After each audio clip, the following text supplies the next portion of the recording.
to ask whether it is an unalloyed good to opt for efficiency, or whether or not there's some costs that are not just a matter of maybe binding a community together or a family together in this example, but that it is good for us to have a certain skill set, certain skills that we can have that make us feel competent. There's mastery over the world, sufficiency that is helpful for us psychologically, even just to flourish as human beings, a sense of satisfaction, be able to do certain things for ourselves. And again, that I want to stress that configuration of what those things may be may vary person to person, family to family, community to community, but that we require some things like that. And so when we begin to always opt for efficiency, comfort, safety, security, we delegate tasks, we lose skills because we outsource, whether those are physical or intellectual. The sum effect may be unconsciously depriving ourselves of some of the friction, challenge, the need to apply ourselves, the intellectual, physical engagement with the world that may be a component of our flourishing, doing well in the world. Hello, and welcome to The Examined Life in Brief. In these short episodes, I take a soundbite like the one you just heard and we explore it for a few minutes.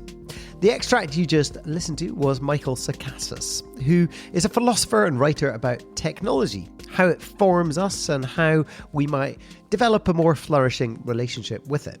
In the conversation, which I really valued, we explored his question, what is it good to do for ourselves even if a machine can do it for us more efficiently or more productively? I can't think of many other issues that are as pressing than how we relate to technology. There's an assumption that efficiency is always the good that we should be seeking. If we could be quicker, if we could be more productive, then of course we should be, though often we fail to count the cost. The writer Marshall McLuhan talks about technology as an extension of the self. For example, the foot is extended by the car, or the phone extends the voice, though when it's overextended, then something is amputated. If we take driving, for example, we not only lose the exercise that we'd have gotten by walking, say, to the shops, but we also don't connect to nature or the area we're in or the people we might meet along the way. There are lots of amputations. In the clip you heard, LM Sacasas talks about our need for friction, for challenge, both physically and intellectually.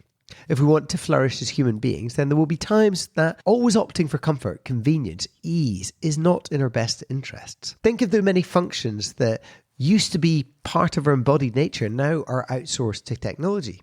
Simply gardening and growing vegetables are things people find immensely satisfying, or building a fire rather than turning on the thermostat. There's such a difference in how connected we feel, and as Sacasas points out, we miss out on a feeling of mastery. We don't tend to feel pleased with ourselves by flicking a switch to turn on the heating, but there's something genuinely rewarding about building a fire. There's strong evidence for this in things like the IKEA effect, which describes the value we place on things that we ourselves have built. In my case, they're almost always worse and a lot shakier. But because we have been engaged in the process, we've cared about what we're doing. And then there are those intellectual activities. This is something which feels really acute right now with the rising tide of generative AI. Think of the difference in your kind of intellectual formation in wrestling with a text or writing something instead of outsourcing it to AI. Thinking something through rather than asking AI for a judgment. It's so tempting to take the easy and efficient route, but something profound is lost in the process. The task itself is often the point. If we treat things instrumentally, as if the end result is the only point, then life is kind of emptied of meaning and a sense of reward. Clearly, there are many things that I'm grateful are automated. But the point is to be discriminating about the technology that we allow into our life, what we outsource, and those things that we choose to do for ourselves. The question behind this discussion is really, what is the good that you seek? If it's just efficiency, fine, go with the machine. If there's more to it, however, if there's more that you might lose by outsourcing it to a machine, then you might want to ask yourself whether it's worth going the long way round. We might want to think about how activities form our character, root us in the world, bind us to community, develop a sense of agency. My friend Pete's catchphrase used to be, get involved. It's a phrase he hoped to draw more people into whatever he was trying to do. And this was not always a good idea. Pete is an extreme skier who's injured himself a number of times. There were things he suggested that it was good not to get involved with. But I love his maxim. I think it's helpful to keep in mind. If we don't get involved in life but outsource too much of it to technology, then we court the danger of skating over its surface. losing any sense of engagement and mastery. Certainly my big takeaway from the conversation with LM Sacasas was to be really discerning about what I do end up outsourcing to machines. I'm going to leave it there for this episode. I do wish you a week where you find some rewarding sense of friction, physically and intellectually and so on, and that you might consider his question carefully. What is it good to do for ourselves, even if a machine can do it for us? As ever, do please like, share the episode.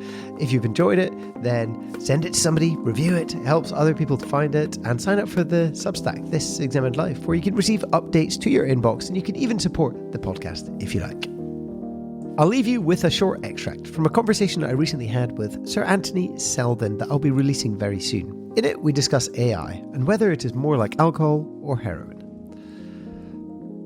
Is AI alcohol or heroin? And if it's a drug, then one bans it all together. But if it's alcohol, one learns how to use it. So that's one way amongst many ways of thinking about it. I tend to think that it is like alcohol, that properly used, one masters it rather than it masters one.